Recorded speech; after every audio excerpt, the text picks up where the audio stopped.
Zion, a hard-working young black man from a small neighborhood, arrives at the towering Seoul corporate building for his first day as personal secretary to the most powerful CEO in the city. Zion stood at the bottom of a glass tower that seemed to cut right through the clouds. The building was called Kin Corp, and it was the kind of place that made your stomach do nervous flips just by looking at it. Every window reflected the gray Seoul sky like a mirror. Every person who walked through the revolving doors moved fast and looked important. Zion adjusted the strap of his bag and took a deep breath. He had worked for this. 3 years of studying. 2 part-time jobs at the same time. One big dream of proving that a kid from his neighborhood could make it somewhere that mattered. And now here he was, standing on a sidewalk in South Korea, about to walk into the rest of his life. He was wearing his best white button-up shirt, neatly tucked into dark slacks, his low fade freshly cut the night before. He looked professional. He felt terrified. Inside, the lobby was all marble floors and cold air and the quiet sound of expensive shoes clicking. A receptionist, a Korean woman with a sharp bob and even sharper eyes, looked at him over her glasses. Name? Zion. I'm the new personal secretary for Mr. Jiho. Something in her expression shifted. Not quite surprise. More like the look people give someone who doesn't know they're about to walk into a storm. 32nd floor, she said simply. Don't be late. He notices. Zion nodded. He stepped into the elevator alone. As the doors slid shut, he caught his own reflection in the silver surface. A 24-year-old with wide, hopeful eyes and a dream too big to fit in his chest. You worked for this, he told his reflection. Don't mess it up. The elevator hummed upward. Zion meets Jiho for the first time. The cold, commanding CEO barely looks at him, but the tension in the room is immediate and electric. The 32nd floor was different from the rest of the building. It was quieter, darker. The kind of quiet that wasn't peaceful. It was the kind of quiet that meant everyone around was too careful to make noise. The lights were cooler here. The furniture was all black and dark wood. There were no plants, no color, no softness anywhere. And then there was Jiho. He was standing at the floor-to-ceiling window when Zion walked in, his back turned, looking out over the entire city like it was something he owned. He was tall, much taller than Zion expected. Broad shoulders perfectly framed by a tailored black suit. His straight black hair was pushed back neatly. His posture was the kind that didn't ask for a room, it simply took it. Zion cleared his throat softly. Good morning, sir. I'm Zion. Your new personal assistant. I know who you are. Jiho turned slowly. His face was angular, a sharp jawline, dark monolid eyes that looked like they hadn't warmed up in years, a perfectly flat expression. He was 32 years old and looked like someone who had never once done anything without a reason. He looked at Zion for exactly 3 seconds. Then he turned back to the window. Your desk is outside my office. Calls are logged before 10. Meetings are confirmed the night before. If I have to repeat myself, you're not the right fit. Pause. Do you understand? Zion straightened. Yes, sir. Good. That was it. No welcome. No handshake. No smile. Zion walked to his desk outside the big glass office doors and sat down carefully, like the chair might report back to Jiho if he sat too hard. He opened his notebook. He uncapped his pen. And somewhere deep in his chest, a strange feeling fluttered, one he couldn't name yet. He thought it was nerves. He was wrong. During a staff meeting, a coworker is dismissive and rude to Zion. Jiho shuts it down without explanation, the first sign of his quiet protectiveness. It happened on a Tuesday, exactly 1 week after Zion started. There was a big department meeting. Every senior staff member sat around a long black table in the glass conference room. Jiho sat at the head, silent as always, his hands folded on the table like a man with nothing to prove. Zion sat slightly to the side, not at the table but beside it, ready to take notes. He was the youngest person in the room by at least 5 years. He was also the only black person in the room. A senior manager named Kwon, stocky mid-40s with small eyes that always looked slightly annoyed, pointed at a report Zion had prepared and said, loudly enough for everyone to hear, "Who put this together? It's formatted wrong. Whoever handled this clearly doesn't understand how we do things here." A few heads turned toward Zion. Some people looked away quickly. Zion kept his face calm. He was good at that. But before he could open his mouth, Jiho spoke. "The formatting is correct," Jiho said. "Flat. Final. No emotion. It follows the updated internal standard from last month. The one several of you missed in your emails." The room went very still. Kwon blinked. I didn't realize." "Now you do." Jiho moved on. Page 4. Quarterly projections. That was it. No dramatics. No pointing fingers. Just a door quietly shut in someone's face. Zion stared at his notepad and wrote down something that had nothing to do with the meeting. He defended me. He didn't have to. He didn't explain why. He just did. After the meeting, Zion watched Jiho walk back to his office without looking back once. Not at Kwon. Not at anyone. Not at Zion either. But somehow that didn't matter. Zion meets Dae-sung, a warm and funny coworker who quickly becomes his only friend at the company. The reader senses something is off underneath the warmth. You survived a whole week under Jiho? Respect. Zion looked up from his desk to find a Korean man leaning against the wall beside him, holding out a small bag of honey butter chips like a peace offering. He was 28 years old, medium build, a round friendly face, bright eyes behind thin-framed glasses, wearing a slightly wrinkled blue blazer over a white shirt. He had the kind of smile that made you relax without meaning to. I'm Dae-sung, he said. I work in data analytics. 2 floors down. I heard we had a new secretary and I wanted to say hi before the building ate you alive. Zion laughed, his first real laugh since arriving in Seoul. Is it that obvious I'm struggling? Not struggling. Just adjusting. Dae-sung held out the chips again. These help. Trust me. Zion took the bag. Zion. I know. The whole building knows your name by now. Dae-sung sat on the edge of Zion's desk like he'd done it 100 times before. Everyone's impressed you're still here. Jiho's last 3 secretaries lasted less than a month combined. That's comforting, Zion said dryly. Dae-sung grinned. You're funny. I like you. From that day on, Dae-sung became Zion's one soft spot in the whole hard building. He brought snacks. He texted jokes. He asked about Zion's family back home and actually listened to the answers. What Zion didn't know, what he couldn't see behind that warm round face and easy smile, was that Dae-sung was watching him, measuring him, taking notes. Not the kind friends take. The other kind. Zion works past midnight finishing a report. He realizes Jiho never left either.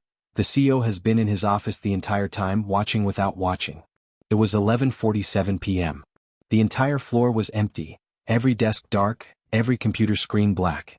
The cleaning crew had come and gone.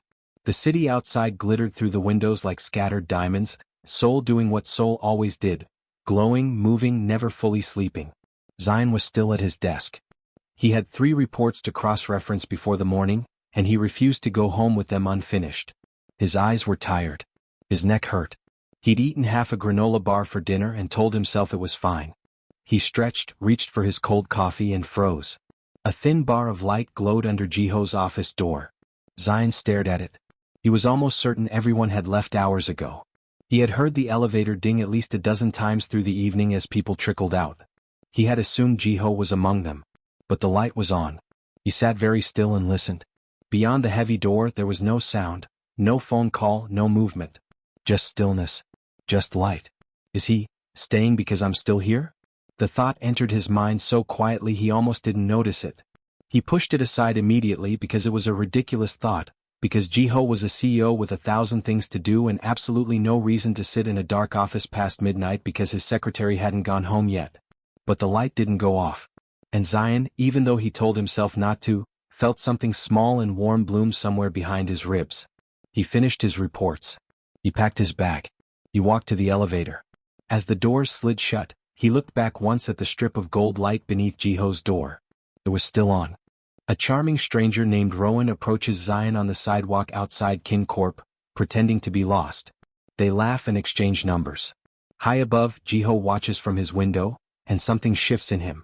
It was a Wednesday afternoon just after 5 p.m. Zion stepped out of the revolving doors of Kin Corp and exhaled, that specific kind of exhale you do when you've been holding yourself together all day and the outside air finally gives you permission to let go a little. He loosened the top button of his shirt and started walking toward the subway. Excuse me? He stopped. A man stood a few feet away holding his phone up with a lost expression.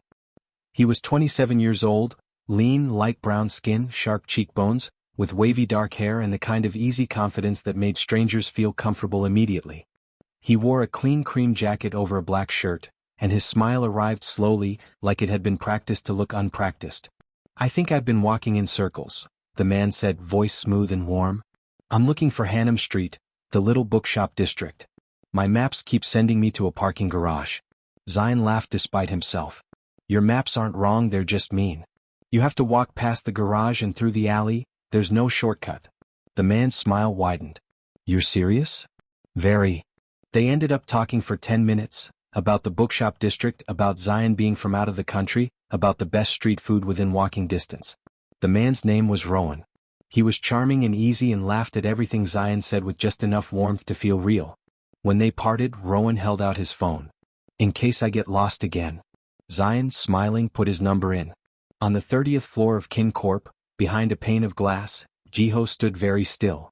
He had been watching since Zion stepped outside. He watched the stranger walk up. He watched Zion laugh. He watched Zion put his number into a stranger's phone. His jaw tightened. His hands, resting at his sides, curled slowly into fists. He turned from the window, picked up his phone, and said very quietly to his head of security, "Find out who that is." A charming stranger named Rowan approaches Zion on the sidewalk outside Kin Corp, pretending to be lost. They laugh and exchange numbers. High above, Jiho watches from his window, and something shifts in him. It was a Wednesday afternoon just after 5 p.m. Zion stepped out of the revolving doors of Kin Corp and exhaled, that specific kind of exhale you do when you've been holding yourself together all day and the outside air finally gives you permission to let go a little. He loosened the top button of his shirt and started walking toward the subway. "Excuse me?" He stopped. A man stood a few feet away holding his phone up with a lost expression. He was 27 years old, lean, light brown skin, sharp cheekbones, with wavy dark hair and the kind of easy confidence that made strangers feel comfortable immediately. He wore a clean cream jacket over a black shirt, and his smile arrived slowly, like it had been practiced to look unpracticed. "I think I've been walking in circles," the man said, voice smooth and warm. "I'm looking for Hannam Street, the little bookshop district. My maps keep sending me to a parking garage." Zion laughed despite himself. "Your maps aren't wrong, they're just mean. You have to walk past the garage and through the alley, there's no shortcut." The man's smile widened. "You're serious?" "Very." They ended up talking for 10 minutes, about the bookshop district, about Zion being from out of the country, about the best street food within walking distance. The man's name was Rowan. He was charming and easy and laughed at everything Zion said with just enough warmth to feel real. When they parted, Rowan held out his phone. "In case I get lost again." Zion, smiling, put his number in. On the 30th floor of Kin Corp, behind a pane of glass, Jiho stood very still. He had been watching since Zion stepped outside. He watched the stranger walk up. He watched Zion laugh. He watched Zion put his number into a stranger's phone. His jaw tightened. His hands, resting at his sides, curled slowly into fists. He turned from the window, picked up his phone, and said very quietly to his head of security, "Find out who that is." The reader sees Rowan and Dae-sung meet secretly. Their scheme to manipulate Jiho through Zion is revealed in a shadowy, tense scene. 3 blocks from Kin Corp, in a back corner booth of a restaurant with dim lighting and no cameras near the entrance, Dae-sung sat with his glasses pushed up his nose and a cup of tea going cold beside his hand. Rowan slid into the seat across from him. "He noticed," Rowan said without greeting. His cream jacket was gone tonight. He wore all black, and in the low light his charming face looked different. Sharper. Less warm. Jiho watched the whole thing from his office window. "My contact confirmed it."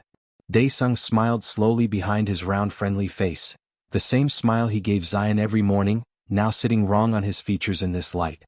"Good. And Zion?" "Completely innocent. He has no idea." Rowan drummed a finger on the table. "He thinks I'm just someone he met by coincidence. He texted me this morning actually. Wanted to recommend a bookshop." Dae-sung almost laughed. "Perfect." The plan was simple in theory. Jiho was famous for being untouchable, no emotional pressure point, no weakness, nothing to grab onto. He had kept himself sealed for years. But Dae-sung had worked 2 floors beneath Jiho for 3 years. He had watched carefully. And he had noticed one thing no one else seemed to catch. Jiho watched Zion differently than he watched anything else. It was small, barely visible. The way his eyes moved when Zion walked into a room. The way his responses were just slightly faster when Zion asked him something. The way he'd stayed in his office until midnight on the nights Zion worked late. A man like Jiho with a soft spot was a man with a door left unlocked. All Dae-sung needed was to find the right moment to kick it open. "Keep getting closer to Zion," Dae-sung said quietly. "Make Jiho paranoid enough to act. When he acts emotionally he makes mistakes. And when he makes mistakes, Rowan finished the sentence. His rivals collect them. Dae-sung picked up his cold tea. Exactly. Jiho storms into the cafe where Zion and Rowan are sitting. He snaps publicly. The iconic line is spoken. Rowan's hidden smirk tells the reader everything. The cafe was small and warm, the kind with mismatched chairs and candles and little glass jars and quiet music playing just below conversation level. Zion had been there for 40 minutes, sitting across from Rowan, laughing at a story about a cat that had apparently followed Rowan home 3 separate times. It felt normal. Easy. Like breathing. The door opened. The temperature in the room didn't literally drop, but something shifted, the way the air changes before rain. Several people looked up. Some looked away again quickly. Jiho walked in. He was still in his full black suit, clearly coming from somewhere formal, though he'd loosened nothing, adjusted nothing. He walked through the cafe like the other tables weren't there, his dark monolid eyes finding Zion's table immediately with the precision of someone who already knew exactly where to look. He stopped beside the table. Zion.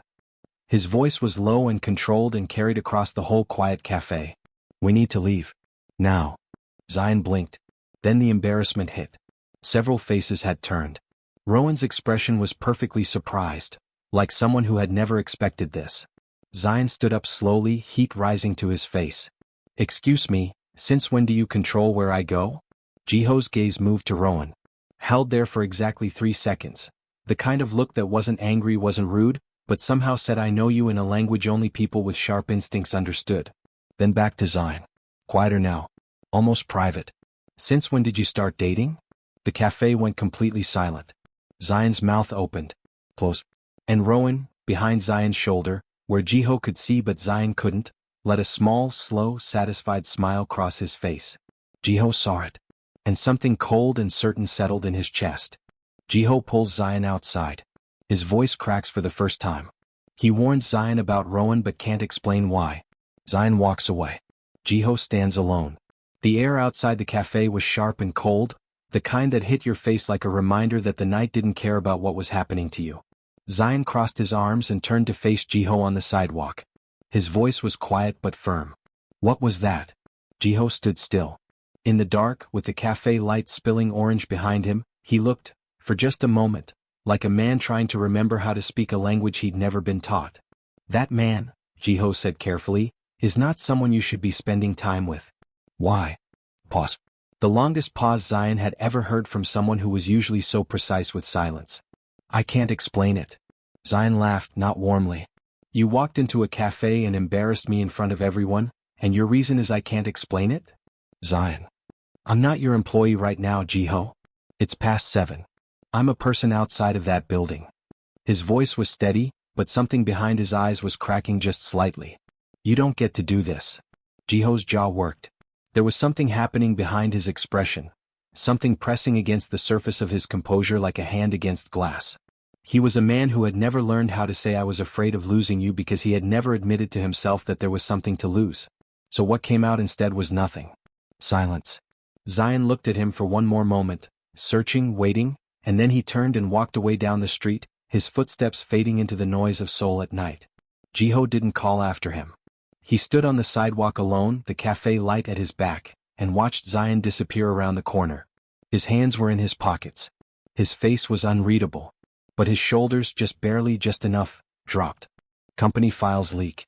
Evidence points to Zion's computer. Jiho calls him in. Slides the report across the desk. Says 2 words that break everything. 3 days later, Kin Corp was in crisis. Zion knew something was wrong the moment the elevator doors opened on the 32nd floor and every head turned toward him. Not the casual glance of coworkers, the specific, heavy look of people who had already talked about you before you arrived. His computer. His login. His access records. That was what the report said. The one Jiho slid across the wide black desk without a word, without looking up, without any expression on his face that Zion could read or hold on to. Zion picked it up with steady hands. Read the first page. Read the second. By the third, his hands had stopped being steady. Confidential client files. Forwarded from his workstation. Timestamps from 2 nights ago when he had been home alone, eating instant noodles and watching a cooking show, doing absolutely nothing that looked like corporate espionage. He set the report down carefully. I didn't do this. Jiho said nothing. I am telling you, I did not do this. Jiho's expression didn't move. His dark eyes were closed off in a way Zion had never seen before, not cold like usual but sealed. Like a door that had been locked from the inside. The evidence is wrong. Zion's voice came out cleaner than he felt. Someone used my computer. I don't know how, but someone. Zion. One word. Just his name. But the way Jiho said it, tired, final, like a door being shut, told Zion everything. Jiho looked at him then. Really looked at him for the first time since the cafe. And what Zion saw in those dark eyes wasn't anger. It was something worse. It was a man who had decided not to believe something because believing it would cost him too much. Pack your things. Zion stood up slowly. He did not argue. He did not cry, not there, not in front of Jiho. He simply nodded once, walked out of the office and packed every small piece of himself from the desk he'd sat at for months. He didn't look back. Zion goes home and allows himself to grieve, the job, the person, the dream. Then after a week, something shifts. He stops crying and starts digging. He made it all the way home before he cried. He sat on the floor, not the bed, the floor, with his back against the wall below the window, and he let it all come out at once. The job. The months of hard work. The city he had moved to alone. The person he had quietly, stupidly, completely fallen for, who had looked at him like he was a problem to be solved and said pack your things without flinching. He cried until he was empty. Then he sat in the empty for a while. Outside, Seoul moved the way it always did. Indifferent, bright, full of people going places and doing things that had nothing to do with Zion's pain. The city did not stop for him. It never did. And somehow, after a while, that was the thing that helped. The world kept moving. Which meant he had to also. On the 7th day, Zion woke up before his alarm. He didn't scroll his phone. He didn't stare at the ceiling. He got up, made coffee, opened his laptop and started going back through his own files. Every document, every log, every timestamp from the night the leak supposedly happened. Something didn't add up. The access times didn't match his patterns. There was an IP address in the logs he didn't recognize. And the keycard system. He had never thought about the keycard system before, but now, looking at the building's digital access records that were still, somehow, linked to his personal work portal. Someone had been in the building that night using a cloned card. He grabbed his phone and called Eli. Eli, Zion's sharp, brilliant friend, helps him trace the cloned key card back to Dae-sung. The truth surfaces. The pieces click together. Eli arrived with a laptop bag over one shoulder, 2 coffees in one hand, and absolutely zero patience for small talk. She was 25 years old, a black woman with natural hair pulled into a large puff, deep brown skin, round bright eyes behind thick-framed black glasses, wearing an oversized hoodie and cargo pants. She looked like someone who had been hacking systems since before it was cool, which was because she had. She set her coffee down, plugged in her equipment, looked at Zion's screen for approximately 4 seconds and said, "Yeah, someone cloned your key card. You can tell that fast?" The entry log timestamps are 2.3 seconds apart from the access pattern. Real card swipes have a natural delay. A cloned card reads faster because it bypasses the biometric layer. She was already typing. "Who has access to the key card system on your floor?" Zion thought. "IT manages distribution. Department heads can request duplicates." And he slowed. "And floor-level staff with security clearance. Anyone suspicious lately? Someone who had access to your desk, your workstation, your physical space." Zion went very still. Dae-sung came to his desk every single day. Dae-sung had borrowed Zion's employee ID badge once, just for a moment, weeks ago, to show a visitor the staff photo system. Zion had thought nothing of it. "Pull up the card ID," Eli said. She cross-referenced it against building registration records. Ran it through 3 databases. Then stopped. Pointed at the screen. There. The card was registered to a secondary personnel account. A ghost account, 1 step removed from the actual employee. But the device fingerprint, the access pattern, the floor log.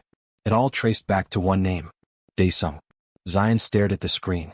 His coffee went cold beside him. "He was my friend," Zion said quietly. Eli looked at him, not with pity but with the solid, steady look of someone who had seen people get used before. "Print everything," she said. "Every line. Every timestamp. Every trace." Zion nodded. He pressed print. Jiho's Black Crane advisors tell him the leak was a setup.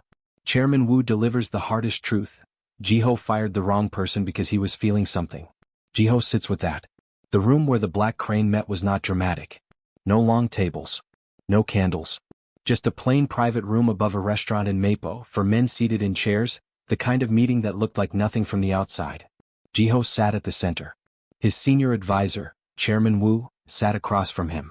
Woo was 61 years old, a Korean man with silver-streaked black hair combed neatly back, deep-set watchful eyes behind frameless glasses, wearing a gray suit that was expensive in the way quiet things are expensive. "The leak was engineered," said the youngest analyst. "The file path is too clean. The timestamps were spoofed. Whoever did this knew enough about the system to make it look real but left exactly the kind of evidence that only becomes visible when you look too hard." Jiho said nothing.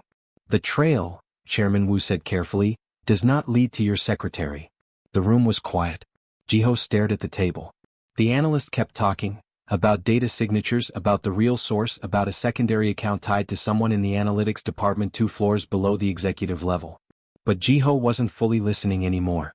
He was thinking about Zion's hands holding that report. The way they trembled at the edges, not with guilt, but with the specific, devastating shake of someone who cannot believe they are being accused of something they would never do. He had seen it. He had chosen not to see it. Chairman Woo leaned forward slightly. His voice dropped, not unkindly.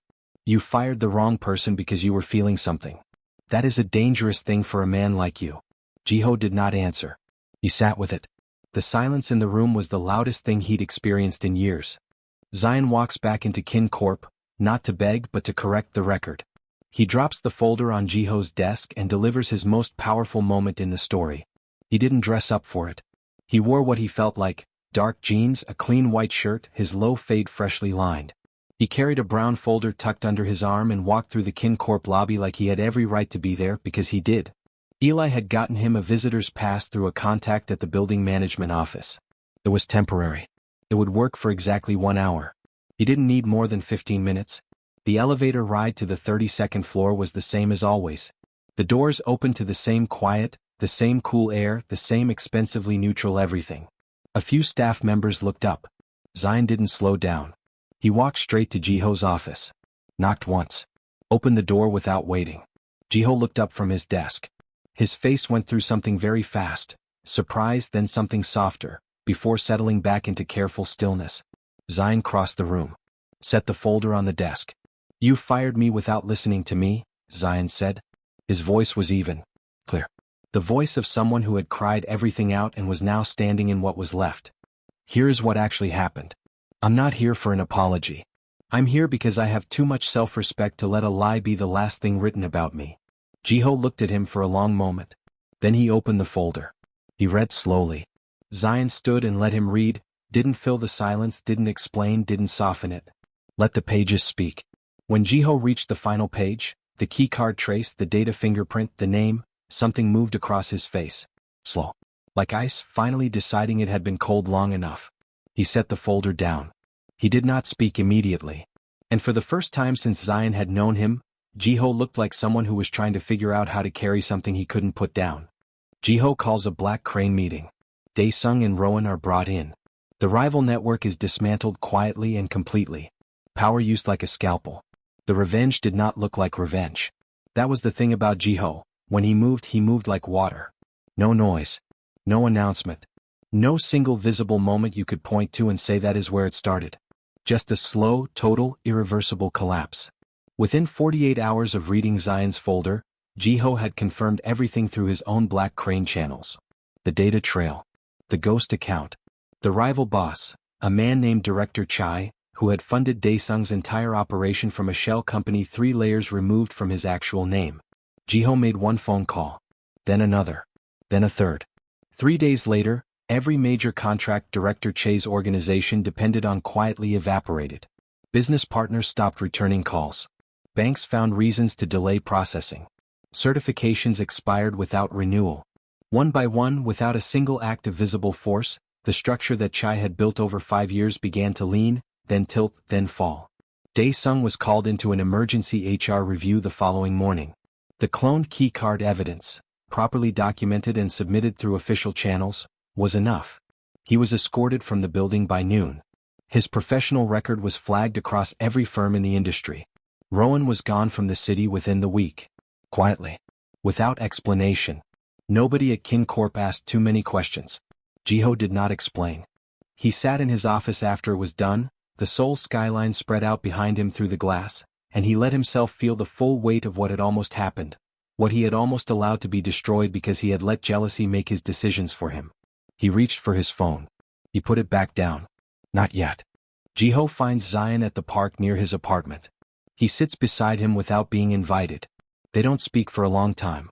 Then Jiho says the most honest thing he's ever said. It was a Sunday. The park near Zion's apartment was small. A few trees, a walking path, 2 benches near a little pond where pigeons did their slow, unhurried business. It was the kind of place that asked nothing of you, which was why Zion liked it. He came here on bad days and good days and ordinary days, and the park treated all of them the same.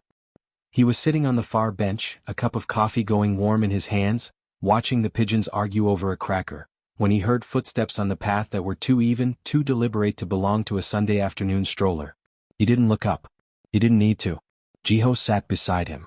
Not at a polite distance. Not too close. Just beside him, on the same bench, like the bench had always had 2 spaces and one of them had always been waiting. Neither of them spoke. A pigeon waddled past. The pond reflected a piece of pale gray sky. After a while, it might have been 5 minutes, might have been 10, Zion had stopped counting. Jiho said, "I should have listened." Zion looked at the pond. "Why didn't you?" Jiho was quiet for long enough that Zion almost thought he wouldn't answer. Then, "Because watching you laugh with someone else felt like losing something I never said was mine. And I didn't know what to do with that." Zion turned slowly to look at him. Jiho was staring at the pond.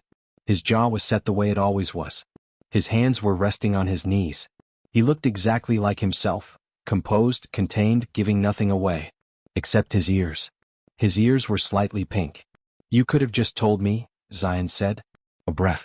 A pause that held the weight of everything they hadn't said for months. "I know," said Jiho. Zion returns to Kin Corp, not as secretary but as head of operations. One quiet morning, Jiho pours 2 cups of coffee instead of 1. Zion smiles. Jiho looks away. His ears go pink. That is enough. The nameplate on the door said, "Head of Operations, Zion." It was small. Clean. Black text on a brushed silver plate. The kind of thing that looked like it had always been there, even though it was brand new. The role was new too. Jiho had restructured it himself, not as a thank you, not as an apology dressed up in a job title, but as a correction. Zion had always been doing the work of someone who mattered more than a secretary. The title was just the building catching up to the truth. Zion settled into his new office, slightly smaller than Jiho's, same floor, 2 doors down, and found that things were different now. Not loudly. Not with announcements or ceremonies. Just quietly, steadily different, the way things change when they finally become what they were always supposed to be. On the 3rd Monday morning, Jiho appeared in Zion's doorway. He was holding 2 cups of coffee. He walked in without knocking, which was, Zion was learning, as close to casual as Jiho got, and set 1 cup on the corner of Zion's desk. No explanation. No preamble. He took his own cup and turned to look at the window, the way he always did when he didn't want his face to say the things his hands were already doing. Zion looked at the cup. Then he looked at Jiho. And for the first time since he had walked into this building full of nerves and big dreams and folded-up feelings, for the first time in all the months of hard work and silence and heartbreak and fighting his way back, Zion smiled. Not the polished professional smile. Not the one he put on when he was performing okayness. The real one. The one that reached his eyes and stayed there. Jiho, to his credit, lasted almost 4 seconds before he looked away, suddenly very interested in the Seoul skyline. But his ears went completely pink. And Zion, looking at his coffee cup with that smile still on his face, decided that this small, quiet, unhurried thing was exactly enough. For now. For always.